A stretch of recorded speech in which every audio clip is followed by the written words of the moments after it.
Hi മക്കളെ.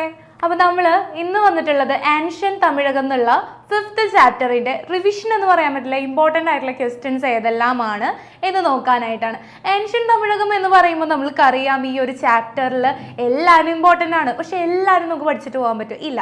അതിൽ ഏറ്റവും ഇമ്പോർട്ടൻ്റ് ആയിട്ടുള്ള ക്വസ്റ്റ്യൻസ് ആണ് നമ്മൾ ഇന്നിവിടെ ഡിസ്കസ് ചെയ്യാനായിട്ട് പോകുന്നത്. അപ്പോൾ നമുക്ക് സ്റ്റാർട്ട് ചെയ്താലോ? പ്രാചീന Tamilakam.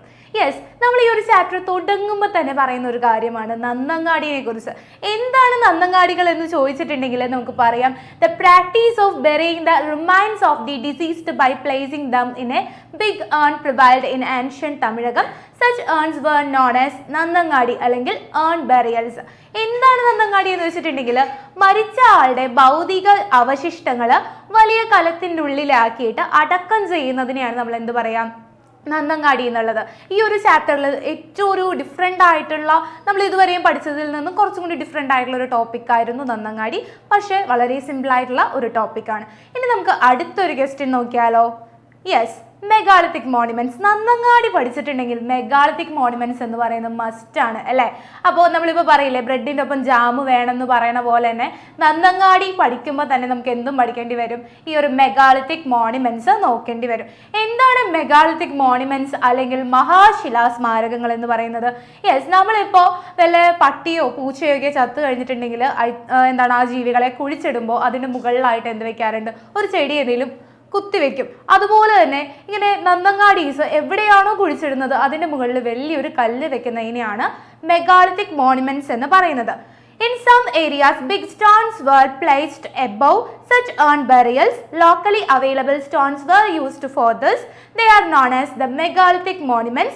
The period when they were constructed is known as megalithic period. അല്ലേ? അപ്പോൾ എന്താണ് മഹാശിലാ സ്മാരകങ്ങൾ എന്ന് പറയുന്നുണ്ടെങ്കിൽ ചിലയിടങ്ങളിൽ നന്നങ്ങാടികൾ വലിയ ശിലകൾ അല്ലെങ്കിൽ പറയാം നന്നങ്ങാടികളുടെ മുകളിലായിട്ട് വലിയൊരു ശിലകൾ കാണപ്പെടുന്നുണ്ട്. ഇവ നിർമ്മിക്കാൻ അതാത് പ്രദേശത്ത് ലഭ്യമായിട്ടുള്ള ശിലകളാണ് ഉപയോഗിച്ചിരുന്നത്. ഈ ഒരു സ്മാരകങ്ങൾ നിലനിന്നിരുന്ന കാലഘട്ടത്തിനെയാണ് നമ്മൾ എന്ത് പറയുന്നത്? മഹാശിലാ സ്മാരകങ്ങളുടെ കാലഘട്ടമായിട്ട് പറയുന്നത്. ഇതെല്ലാം നമുക്ക് അറിയാവുന്ന ടോപ്പിക്കാണ്. ഇനി മെഗാലിത്തിക് മോണുമെന്റ് എന്താണെന്ന് ചോദിച്ചിട്ടുണ്ടെങ്കിൽ നമ്മൾ ഇത് എഴുതി വെച്ചാൽ മതി. പക്ഷേ മെഗാലിത്തിക് മോണുമെന്റിന്റെ സ്റ്റോൺസിനുള്ള എക്സാമ്പിൾസ് ചോദിച്ചിട്ടുണ്ടെങ്കിൽ എന്തെഴുതും? അപ്പോൾ നമുക്ക് ആ ഒരു ക്വസ്റ്റ്യനും കൂടി നോക്കാം. Yes, name the monuments found in megalithic period അല്ലെങ്കിൽ പ്രാചീന തമിഴകത്തിൽ നിന്നും കണ്ടെത്തിയിട്ടുള്ള മഹാശിലാ സ്മാരകങ്ങൾ ഏതെല്ലാമാണ് അല്ലെ? ഒന്നാമതായിട്ട് നമ്മൾ പറയുന്നത് സ്റ്റോൺ സർക്കിൾ അല്ലെങ്കിൽ കൽവലയമുണ്ട്, ഡോൾമെൻ കന്മേശയുണ്ട്, സിസ്റ്റ് അല്ലെങ്കിൽ കല്ലറകളുണ്ട്, റോക്ക് ചേംബർ അല്ലെങ്കിൽ മുനിയറ, തൊപ്പിക്കല്ല് അല്ലെങ്കിൽ തൊപ്പിക്കല്ലിന് നമുക്ക് എന്താ തൊപ്പിക്കല്ല് എന്ന് തന്നെ പറയാം, അല്ലെങ്കിൽ ടോം സ്റ്റോൺ എന്ന് പറയാം, കുടക്കല്ല് അല്ലെങ്കിൽ അംബർല സ്റ്റോൺ ആണ് അല്ലെ? കുടക്കല്ല് അല്ലെങ്കിൽ അംബർല സ്റ്റോൺ. പിന്നെ സാർക്കോഫാഗസ് അല്ലെങ്കിൽ കൽത്തൊട്ടി, മെൻഹിർ അല്ലെങ്കിൽ നാട്ടുകല്ല്. ഈ ഒരു കല്ലുകളുടെ എല്ലാത്തിൻ്റെയും പേര് പഠിച്ചു വെക്കാൻ ഞാൻ പറയുന്നില്ല, എന്നാലും ഒരു 4 അല്ലെങ്കിൽ 5 നിർബന്ധമായിട്ടും പഠിച്ചു വെക്കാം കേട്ടോ. യെസ്, അടുത്ത ക്വസ്റ്റ്യൻ നോക്കിയാലോ നമുക്ക്. Evidence has been found to understand the ancient Tamilakam. Ancient തമിഴകത്തിനെ കുറിച്ച് നമുക്ക് വിവരങ്ങൾ ലഭിക്കുന്ന സോഴ്സസ് അല്ലെങ്കിൽ തെളിവുകൾ എന്തെല്ലാമാണ്? ദ മെഗാലിത്തിക് മോണുമെന്റ്സ് അല്ലെങ്കിൽ മഹാശിലാ സ്മാരകങ്ങളുണ്ട്, ആൻഷ്യൻ തമിഴ് സോങ്സ് അല്ലെങ്കിൽ നമ്മളുടെ പണ്ട് കാലത്തെ തമിഴ് സോങ്സ് ഉണ്ട്, നെക്സ്റ്റ് കോയിൻസ് ഉണ്ട്, അവർ ഉപയോഗിച്ചിരുന്ന നാണയങ്ങളുണ്ട്, ട്രാവലോഗ്സ് അല്ലെങ്കിൽ അവരുടെ യാത്രാ വിവരണങ്ങൾ, യാത്രാ കുറിപ്പുകളുണ്ട്, പിന്നെ അതുപോലെ തന്നെ തമിഴ് ഇൻസ്ക്രിപ്ഷൻസ്, തമിഴ് വിവരണങ്ങളുണ്ട്. ഇത്രയും സോഴ്സസിൽ നിന്നാണ് അങ്ങനെ ഒരു ആൻഷ്യൻ തമിഴകത്തിനെ കുറിച്ച്, പ്രാചീന തമിഴകത്തെ കുറിച്ച് നമുക്ക് വിവരങ്ങൾ ലഭിക്കുന്നത്. ഈ എല്ലാ ക്വസ്റ്റ്യൻസും നമ്മളിപ്പോൾ പറഞ്ഞിട്ടുള്ള എല്ലാ ക്വസ്റ്റ്യൻസും എങ്ങനെയാണെന്ന് പറയുന്നത് ഒരിതിൽ തന്നെ അല്ലെങ്കിൽ നമ്മുടെ ഈ ഒരു ചാപ്റ്ററിന്റെ സ്റ്റാർട്ടിങ്ങിൽ തന്നെ ഉള്ളതാണ്. ഒരുപാട് തവണ റിപ്പീറ്റ് ചെയ്ത് ചോദിച്ചിട്ടുള്ള ക്വസ്റ്റ്യൻസ് ആണ് നമ്മളിപ്പോൾ ഡിസ്കസ് ചെയ്തത്. ഓക്കെ, നെക്സ്റ്റ് ക്വസ്റ്റ്യൻ നോക്കിയാലോ. അപ്പോൾ features of megalithic monuments, another important ആയിട്ടുള്ള ഒരു ക്വസ്റ്റ്യൻ ആണ്. Different types of iron tools have been discovered from the megalithic monuments. വ്യത്യസ്ത തരം ഇരുമ്പ് ഉപകരണങ്ങൾ മഹാശിലാ സ്മാരകങ്ങളിൽ നിന്ന് നമുക്ക് ലഭിച്ചിട്ടുണ്ട്. ദ ഇൻക്ലൂഡ് സ്വാഡ് ഉണ്ട്, സ്പിയർ ഉണ്ട്, നൈഫ് ഉണ്ട്, ഹുക്ക് ഉണ്ട്, അതുപോലെ തന്നെ ലാമ്പ്, നെയിൽ അല്ലെ? അവയിൽ ഏതെല്ലാം ഉണ്ടെന്നാണ് പറയുന്നത്? വാളുണ്ട്, കുന്തമുണ്ട്, കത്തിയുണ്ട്, ചൂണ്ടക്കൊളുത്തുണ്ട്, വിളക്കുണ്ട്, ആണികളുണ്ട്, വിളക്കുകാൽ എന്നിവ ഉൾപ്പെടുന്നു അല്ലെ? പല രീതിയിലുള്ള ഉപകരണങ്ങൾ ഉപയോഗിച്ചിരുന്നു. അതായത് hence this period is known as the iron age in the south Indian history. എന്തുകൊണ്ടാണ് സൗത്ത് ഇന്ത്യൻ ഹിസ്റ്ററിയിൽ ഈ ഒരു പീരീഡിനെ എന്ത് ആയിട്ട് വിളിക്കുന്നത്, അയൺ ഏജ് എന്ന് വിളിക്കുന്നത് എന്ന് ചോദിച്ചിട്ടുണ്ടെങ്കിൽ അതിനുള്ള റീസൺ ഇത്രേ ഉള്ളൂ. ഇതുപോലുള്ള അയൺ എക്യുപ്മെന്റ്സ് ആ കാലഘട്ടത്തിൽ വ്യാപകമായിട്ട് ഉപയോഗിച്ചിരുന്നു. അതുകൊണ്ടാണ് ഈ ഒരു കാലഘട്ടത്തെ ദക്ഷിണേന്ത്യൻ ചരിത്രത്തിൽ ഇരുമ്പ് യുഗം എന്ന പേരിൽ അറിയപ്പെടുന്നത്. ഓക്കെ അല്ലേ? നെക്സ്റ്റ് നോക്കിയാലോ. യെസ്, അതിന്റെ കണ്ടിന്യൂവേഷൻ. ഇത് കൂടാണ്ട് അവർ എന്തും കൂടി ഉപയോഗിച്ചിരുന്നു, അയൺ ടൂൾസും അതുപോലെ തന്നെ ക്ലേ പോട്ട്സും beads etcetera were also found in these monuments എന്ന് പറയാം. ഇരുമ്പ് ഉപകരണങ്ങൾക്ക് പുറമെ മൺപാത്രങ്ങള്, മുത്തുകള് എന്നിവയും ഈ സ്മാരകങ്ങളിൽ നിന്നും കണ്ടെത്തിയിട്ടുണ്ട്. Roman coins were also discovered from a few monuments. ഇതിൽ ചില മഹാശിലാ സ്മാരകങ്ങളിൽ നിന്നും എന്തും കണ്ടെത്തിയിട്ടുണ്ട്, റോമൻ നാണയങ്ങൾ കണ്ടെത്തിയിട്ടുണ്ട്. ഈ പിന്നെ പറയുന്നത് എന്താണെന്ന് വെച്ചിട്ടുണ്ടെങ്കിൽ black and red wares were used in that period. ചില കാലഘട്ടങ്ങളിൽ ഇപ്പോൾ നമ്മൾ ഈ ഒരു ആൻഷ്യൻ തമിഴകം പഠിക്കുമ്പോൾ ബ്ലാക്ക് ആൻഡ് റെഡ് വെയേഴ്സിൻ്റെ കാര്യം പറയും. കുറച്ച് വേറൊരു ഡിഫറെൻ്റ് ആയിട്ടുള്ള കാലഘട്ടത്തിൽ നമ്മൾ ഗ്രേ വെയേഴ്സ് ഒക്കെ യൂസ് ചെയ്യും. വേറെ ഒന്നുമല്ല, ഇതിൽ നമ്മൾ പറയുന്നത് മൺപാത്രങ്ങളുടെ നിറങ്ങളാണ്. റെഡ് വെയേഴ്സ് അതുപോലെ തന്നെ ബ്ലാക്ക് ആൻഡ് റെഡ് വെയേഴ്സ് ആയിട്ടുള്ള മൺപാത്രങ്ങളാണ്. കറുപ്പും ചുവപ്പും അടങ്ങിയിട്ടുള്ള മൺപാത്രങ്ങളായിരുന്നു ആ കാലഘട്ടത്തിൽ ഉപയോഗിച്ചിരുന്നത്. യെസ്. സംഘം ലിറ്ററേച്ചർ. സംഘം ലിറ്ററേച്ചർ എന്ന് പറയുമ്പോൾ ഈ ഒരു ചാപ്റ്ററിൽ ഇപ്പോൾ നമ്മൾ ഡീൽ ചെയ്ത ക്വസ്റ്റ്യൻസ് ഒക്കെ ഏകദേശം കണക്റ്റഡ് ആയിട്ട് പഠിക്കാം. എന്നാൽ സംഘം ലിറ്ററേച്ചർ വളരെ സിമ്പിൾ ആയിട്ടുള്ള ഒരു ടോപ്പിക്കാണ്. എന്താ സംഘം ലിറ്ററേച്ചർ? ഇവിടെ നിന്ന് വരാൻ ചാൻസ് ഉള്ള ഒരു ക്വസ്റ്റ്യൻ എന്ന് പറയുന്നത് എന്താണ് സംഘം ലിറ്ററേച്ചർ എന്ന് ചോദിക്കും. വാട്ട് ഈസ് സംഘം ലിറ്ററേച്ചർ? എന്താണ് സംഘം ലിറ്ററേച്ചർ എന്ന് വെച്ചിട്ടുണ്ടെങ്കിൽ the collection of ancient Tamil songs R known as സംഘം ലിറ്ററേച്ചർ. എന്താണ്? പഴന്തമിഴ് പാട്ടുകളുടെ, നമുക്കൊരു പാട്ടൊക്കെ അറിയാല്ലേ, പഴന്തമിഴ് പാട്ട്. അപ്പോൾ ഈ പഴന്തമിഴ് പാട്ടുകളുടെ ഏകത്തിൻ്റെയും ഒരു കളക്ഷനെയാണ്, സമാഹാരങ്ങളുടെ ഒരു കളക്ഷനെയാണ് നമ്മൾ എന്ത് പറയുന്നത്, സംഘം സാഹിത്യം അല്ലെങ്കിൽ സംഘം ലിറ്ററേച്ചർ എന്ന് പറയുന്നത്.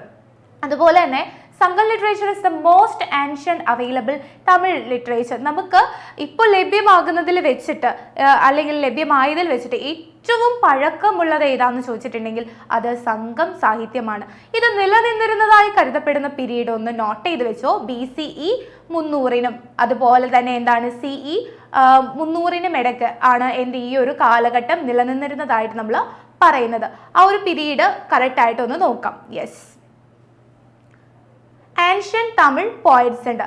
ആൻഷ്യൻ തമിഴ് പോയറ്റ്സ് എന്ന് പറയുമ്പോൾ ഇതിൽ ഇപ്പോൾ ഒരു ക്വസ്റ്റ്യൻ വരെയാണ്, who is the famous poet during the ancient Tamilakam എന്ന് ചോദിച്ചിട്ടുണ്ടെങ്കിൽ ആവോ എന്ന് എഴുതി വെക്കേണ്ട.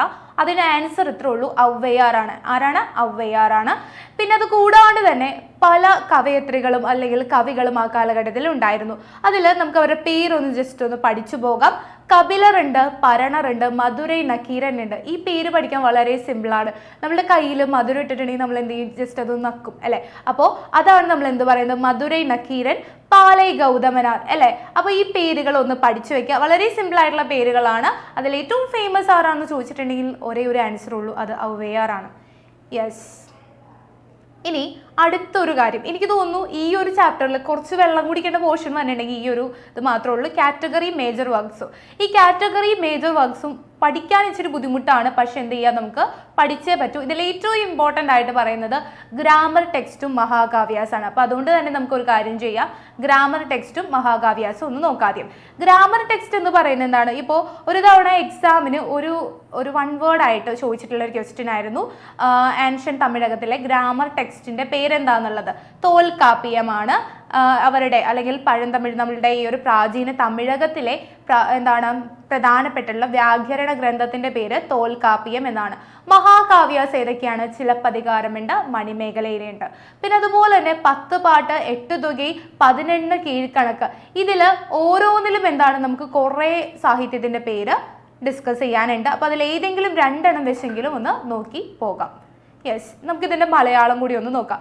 10 പാട്ട് എന്ന് പറയുമ്പോൾ തിരുമുരു കാറ്റുപ്പാടെ എന്നാണ് പ്രധാന കൃതികൾ. മറ്റൊന്ന് മധുരൈ കാഞ്ചിയാണ്, മധുരൈ കാഞ്ചി. 8 തുകൈ എന്ന് പറയുമ്പോൾ അകനാനൂറ്, പുറനാനൂറ്, 10. 12 കീഴ്ക്കണക്ക് എന്ന് പറയുമ്പോൾ തിരുക്കുറലുണ്ട്, മുതുമൊഴി കാഞ്ചിയുണ്ട്. പിന്നെ നമ്മൾ പറഞ്ഞു തന്നെയാണ് വ്യാകരണ ഗ്രന്ഥം എന്ന് പറയുന്നത് ഈ ഒരു തോൽക്കാപ്പിയം, അതുപോലെ തന്നെ മഹാകാവ്യാസ് എന്ന് പറയുന്നത് ചിലപ്പതികാരവും മണിമേഖലയുമാണ്. യെസ്. ഇനി ഈ ഒരു ലിറ്ററേച്ചർ ഭാഗത്ത് നിന്ന് തന്നെ എക്സ്പെക്ട് ചെയ്യാവുന്ന വേറൊരു ക്വസ്റ്റ്യൻ എന്ന് പറയുന്നത് വാട്ട് ഈസ് അകംപാട്ടുകൾ ആൻഡ് പുറംപാട്ടുകൾ. എന്താണ് അകംപാട്ടുകൾ, എന്താണ് പുറംപാട്ടുകൾ? ഈ ഒരു പേരിൽ തന്നെ നമുക്ക് എന്ത് ചെയ്യാം, ആൻസർ ഉണ്ടെന്ന് പറയാം. അതായത് ancient Tamil songs are classified in to അകംപാട്ടുകൾ ആൻഡ് പുറംപാട്ടുകൾ. അതായത് നമ്മൾ പറയുകയാണെങ്കിൽ പഴന്തമിഴ് പാട്ടുകളെ നമുക്ക് അകംപാട്ടുകൾ എന്നും പുറംപാട്ടുകൾ എന്നും രണ്ടായിട്ട് എന്ത് ചെയ്യാം, ക്ലാസിഫൈ ചെയ്യാം. അതിൽ എന്താണ് അകംപാട്ടുകൾ എന്ന് പറയുന്നത്? It's mainly personal and family affairs ആണ് അല്ലേ. അതായത് അകം എന്ന് പറയുമ്പോൾ, അകത്തെന്ന് പറയുമ്പോൾ ഒരു വീടിന്റെ ഉള്ളിൽ നടക്കുന്ന കാര്യങ്ങൾ, ആ വീട്ടിലെ അംഗങ്ങൾക്കിടയിലുള്ള കാര്യങ്ങൾ, ഫാമിലി, തികച്ചും അതെന്താണ്, പേഴ്സണലും ഫാമിലി അഫയേഴ്സ് ആണ് ഇവിടെ വരുന്നത്, ഈ ഒരു അകംപാട്ടുകളിൽ വരുന്നത്. എന്നാൽ പുറംപാട്ട് എന്ന് പറയുമ്പോൾ തന്നെ നമുക്കറിയാം എന്താണ്, പുറത്താണ്. പുറത്തെന്ന് പറയുമ്പോൾ എന്തെല്ലാം കാര്യങ്ങളായിരിക്കും, ട്രേഡ് ഉണ്ട്, വാറുണ്ട്, അങ്ങനെയുള്ള കാര്യങ്ങൾ വരുന്നതാണ് ഏത്, പുറംപാട്ടുകൾ. ഓക്കെ അല്ലേ? നെക്സ്റ്റ് നോക്കിയാലോ നമുക്ക്. Social life of ancient Tamilakam. ഈ ഒരു ചാപ്റ്ററിലെ ഏറ്റവും ഇമ്പോർട്ടൻ്റ് ആയിട്ട്, അല്ലെങ്കിൽ നമ്മൾ പറയാം എന്തായാലും ഈ ഒരു ക്വസ്റ്റ്യൻ ഇല്ലാണ്ട് ഒരു എക്സാം വരാറില്ലെന്ന് പറയാം. കാരണം ഏതെങ്കിലും ഒന്നില്ലെങ്കിൽ 3 മാർക്കിന് അല്ലെങ്കിൽ ഒരു എന്താണ് ഏറ്റവും ഹയസ്റ്റ് സ്കോർ ഏതാണോ ആ ഒരു മാർക്കിന് ചോദിക്കുന്ന ഒരു ക്വസ്റ്റ്യൻ ആണ് ഏത്, social life of ancient Tamilakam. ചിലപ്പോൾ നമുക്ക് അറിയാൻ പറ്റും കുറിഞ്ചി, മുല്ലൈ, 5 തിണയിനെ കുറിച്ച് അറിയായിരിക്കും. പക്ഷേ സോഷ്യൽ ലൈഫ് എന്ന് കാണുമ്പോൾ എന്തെഴുതണം എന്നുള്ളൊരു ഡൗട്ട് വരും. സോഷ്യൽ ലൈഫ് എന്ന് കണ്ടിട്ടുണ്ടോ? കുറിഞ്ചി, മുല്ലൈ, പാലൈ, നെയ്തൽ, മരുതം എന്നുള്ള ആൻസർ നിങ്ങൾ എഴുതിയിരിക്കണം. നമുക്ക് നോക്കിയാലോ മക്കളെ. ഇപ്പോൾ കുറിഞ്ചി എന്താണെന്ന് നോക്കാം. കുറിഞ്ചി എന്ന് പറയുന്നത് എന്താണ്? Hunting and collection of forest resources were the means of livelihood of the people in hilly Kurinji. they engaged in shifting cultivation as well. അപ്പോൾ കുറിഞ്ചി എന്ന് പറയുന്നത് മലപ്രദേശമാണ്. ഇത് ടേബിൾ ആയിട്ട് വരുന്ന ക്വസ്റ്റ്യൻ ആണ്. ഒന്നില്ലെങ്കിൽ ടേബിൾ രീതിയിൽ ചോദിക്കാം, അല്ലെങ്കിൽ സോഷ്യൽ ലൈഫ് എന്ന രീതിയിൽ ഡിസ്ക്രിപ്റ്റീവ് ആയിട്ടും ഈ ഒരു ക്വസ്റ്റ്യൻ നമുക്ക് എക്സ്പെക്ട് ചെയ്യാം. അപ്പോൾ കുറിഞ്ചി അല്ലെങ്കിൽ അതിന് നേരെ ഏത് വരണം, ഹില്ലി റീജിയൻ. അവരുടെ മെയിൻ ആയിട്ടുള്ള ഓക്യുപ്പേഷൻ എന്താണ്? ഇപ്പോൾ മലപ്രദേശത്തുള്ള ആൾക്കാരുടെ അല്ലെങ്കിൽ മലപ്രദേശത്തൊക്കെ താമസിക്കുന്ന ആൾക്കാരുടെ മെയിൻ ഓക്യുപ്പേഷൻ എന്താണ്? കാടുകളാണല്ലോ, ഹണ്ടിങ് ആയിരിക്കും. അതുപോലെ തന്നെ ഫോറസ്റ്റ് റിസോഴ്സസ് എന്ത് ചെയ്യുക, കളക്ട് ചെയ്യുക എന്നുള്ളതും അവരുടെ ഒരു പ്രധാനപ്പെട്ടിട്ടുള്ള ഓക്യുപ്പേഷനാണ്, തൊഴിലാണ്. അതുപോലെ തന്നെ ഷിഫ്റ്റിംഗ് കൾട്ടിവേഷനിൽ അവർ എൻഗേജ്ഡ് ആയിരുന്നു. ഇനി നെക്സ്റ്റ് തിണൈ നോക്കിയാലോ നമുക്ക്. നെക്സ്റ്റ് തിണൈ എന്ന് പറയുന്നത് ഏതാണ്? യെസ്, മുല്ലയാണ്. ഈ മുല്ലൈ എന്താണ്? ഗ്രാസ് ലാൻഡ് ആണ്. ഇത് ആലോചിക്കാൻ വേണ്ടി ഒരു കാര്യം നമുക്ക് നോക്കാം.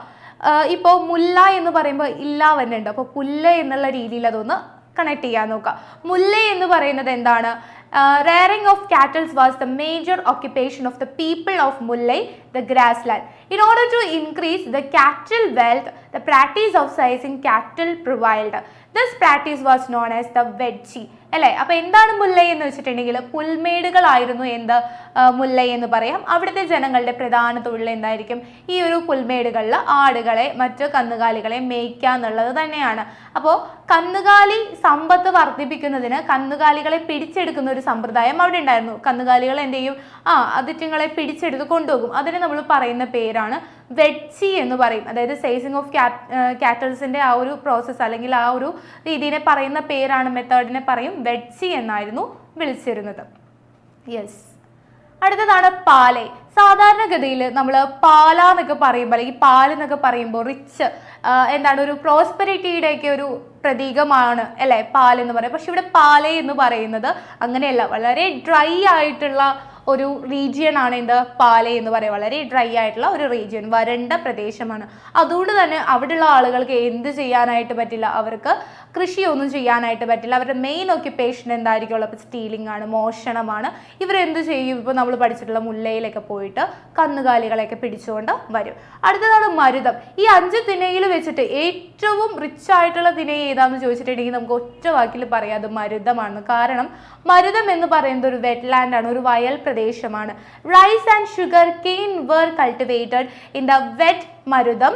അപ്പോൾ മരുതത്തിൽ എന്തെല്ലാമാണ് നമ്മൾ കൾട്ടിവേറ്റ് ചെയ്യുന്നത്? റൈസും അതുപോലെ ഷുഗർ കെയിൻ അല്ലെങ്കിൽ കരിമ്പുമാണ് പ്രധാനമായിട്ടും കൾട്ടിവേറ്റ് ചെയ്യുന്നത്. ഇനി നമുക്ക് ഒരു തിണയും കൂടി ഡിസ്കസ് ചെയ്യാനുണ്ട്, ദാറ്റ് ഈസ് നെയ്തൽ. ഈ നെയ്തലിനെ കുറിച്ച് പറയണമെങ്കിൽ ആദ്യം തന്നെ നമ്മൾ പറയേണ്ട ഒരു ഫിഷിന്റെ പേരുണ്ട്, ദാറ്റ് ഈസ് നെയ്മീൻ എന്ന് പറയാം.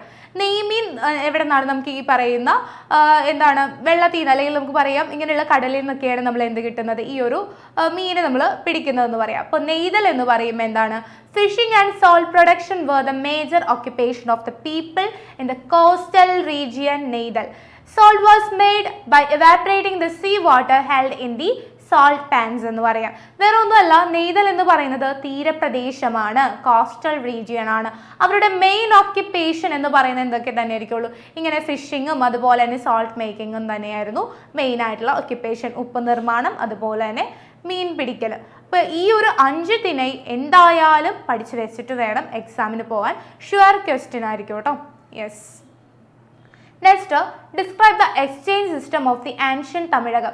ആൻഷ്യൻ തമിഴകത്തിലെ എക്സ്ചേഞ്ച് സിസ്റ്റത്തിനെ കുറിച്ച് അല്ലെങ്കിൽ അവരുടെ വിനിമയ വ്യവസ്ഥയെക്കുറിച്ചാണ് ഇനി നമ്മൾ നോക്കാൻ പോകുന്നത്.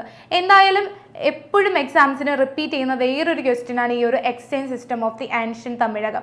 ഇത് ചോദിക്കുമ്പോൾ നമ്മൾ ആദ്യം പറയേണ്ട ഒരു പോയിന്റ് എന്തായിരിക്കും, ആദ്യം എഴുതേണ്ട point, the practice of exchange of goods is known as നൊടുതൽ അല്ലേ. അതായത് സാധനങ്ങൾക്ക് പകരം സാധനങ്ങൾ കൊടുത്തിരുന്ന ഒരു വ്യവസ്ഥ അവിടെ ഉണ്ടായിരുന്നു. അതിനെയാണ് നമ്മൾ എന്ത് പറയുന്നത്, നൊടുതൽ എന്ന് വിളിക്കും. പിന്നെ അതുപോലെ തന്നെ അവിടെ 2 രീതിയിലുള്ള മാർക്കറ്റുകളാണ് പ്രധാനമായിട്ടും ഉണ്ടായിരുന്നത്. ഒന്ന് അല്ലലാവണം എന്ന് പറയുന്ന ഒരു മാർക്കറ്റ്, ഈവനിങ് മാർക്കറ്റ്. മറ്റൊന്ന് നാലങ്ങാടി എന്ന് പറയുന്ന മോർണിംഗ് മാർക്കറ്റ് ഉണ്ടായിരുന്നു. എന്താണ് അല്ലലാവണം എന്ന് ചോദിച്ചിട്ടുണ്ടെങ്കിൽ ഈ 2 മാർക്കറ്റിന്റെ പേര് നിങ്ങൾക്ക് ഓർത്തിരിക്കാം. എങ്ങാനും എക്സാം ടൈമിൽ ഒരു ഡൗട്ട് വരെയാണ് ഏതാണ് ഈവനിങ് മാർക്കറ്റ് അല്ലെങ്കിൽ ഏതാണ് മോർണിംഗ് മാർക്കറ്റ് എന്നുള്ള ഒരു ഡൗട്ട് വന്നിട്ടുണ്ടെങ്കിൽ ഇത്രയും ആലോചിച്ചാൽ മതി. മോർണിംഗിലാണോ ഈവനിങ്ങിലാണോ നമുക്ക് മാർക്കറ്റിൽ പോകുന്നത്? വളരെ സിമ്പിൾ ആയിട്ടുള്ള കാര്യം എന്ന് പറയുന്നത് മോർണിംഗിലാണ്. അപ്പോൾ നമ്മൾ ഈ പറയുന്ന നാളങ്ങാടി എന്നുള്ളത് നല്ലത് എന്നുള്ള രീതിയിൽ എടുക്കുക. നാളങ്ങാടി എന്ന് പറയുന്നത് നല്ലത് ഏതാണ്, മോർണിംഗ് ആണ്. നാളങ്ങാടി എന്ന് പറയുന്നത് മോർണിംഗ് ആണ്, രാവിലത്തെ ചന്തയാണ്. അതുകൊണ്ട് എന്താണ് നാളങ്ങാടി എന്ന് പറയുന്നത് മോർണിംഗ് മാർക്കറ്റും അല്ലലാവണം എന്ന് പറയുന്നത് ഈവനിങ് മാർക്കറ്റും ആണ്. യെസ്. നെക്സ്റ്റ് ആണ് ഉമ്മണറുണ്ട്. ഉമ്മണർ എന്ന് പറയുമ്പോൾ ഒറ്റ വാക്കിൽ നമ്മൾ പറയുകയാണെങ്കിൽ ഉമ്മണർ എന്ന് പറയുന്നത് ഈ ഒരു മെർച്ചൻസ് ആണ്, വ്യാപാരികൾ. എന്ത് വ്യാപാരികൾ? ഉപ്പ് കൈമാറ്റം ചെയ്യുന്ന വ്യാപാരികളെയാണ് നമ്മൾ എന്ത് പറയുന്നത്, കച്ചവടം ചെയ്യുന്ന വ്യാപാരികളാണ് ഈ ഒരു ഉമ്മണർ എന്ന് പറയുന്നത്. ഉപ്പ് ഉമ്മണർ അല്ലെ, 2ലും ഊയുണ്ട്. ആ ഒരു ലെവലിൽ നോക്കുക. Salt was an important commodity of exchange. This exchange was done by the merchant group called Umanar.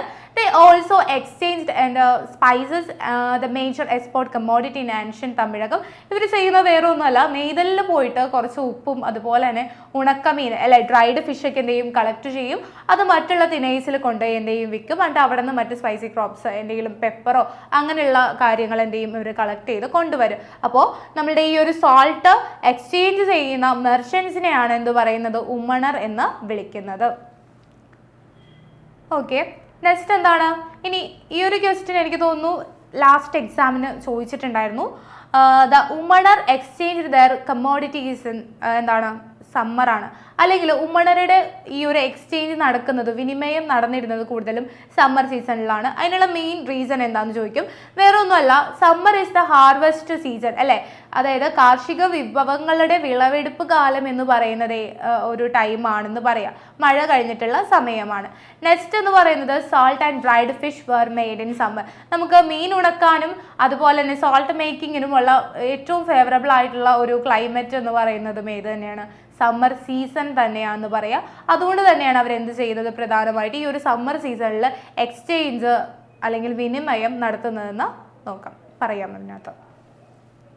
Next മൂവേന്തൻസ് ആണ്. എന്താണ് മൂവേന്തൻസ് എന്ന് ചോദിച്ചിട്ടുണ്ടെങ്കിൽ അവർ 3 പേരാണെന്ന് പറയാം അല്ലേ.